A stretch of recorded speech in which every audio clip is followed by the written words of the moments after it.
Welcome back to It's a Long Way Through. Hey, today we're going to talk about growing up with dogs in the 70s and 80s when I was a young man and the difference of what it's like today to own a dog. So let's get into it. So this is Odin, and he's a 2-year-old, we think, American Staffordshire Terrier, and he had a rough start to life, and just recently I adopted him, and he's turned out to be a sweetheart. He is a love, and I'm really happy with him, and I'm looking forward to many years with him. But owning a dog now is so different in so many ways compared to back when I was growing up. In the majority of it's all good. There are a few things that aren't so good. We'll get into that, but it's more about the vet bills and stuff like that. But growing up, I've talked about this before, we had dogs all through my young years, up into teen years, and several dogs, and they were all great dogs. But those dogs were, even though they were family dogs, we didn't treat them the way we treat dogs now. And that was generally across the board for most families. A lot of families still back then left their dogs in dog houses possibly, or in the barn if they were working on a farm or something like that. We always had our dogs inside the house. They were allowed to run loose though, and we treated them super well, but they were never allowed up on the furniture, never allowed in the bed, and we very rarely took them anywhere unless it was to the vet or something like that.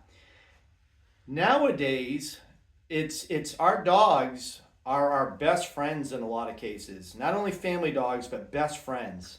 And they sleep with us. They sit on the couch, the furniture with us if we decide to let them. They go places with us. I mean, you can't go to an event nowadays, whether you have kids in school or just go for a walk in town, without seeing dogs. That was not the way it was growing up, though, folks. People left their dogs at home. And it's probably shocking for people that are a lot younger than me. But you did not see the dogs out and about in town. They weren't driving in vehicles with people. That didn't happen. We didn't have Petcos and dog supply stores all over the place. We didn't spend the money on our dogs unless it was a vet bill and food.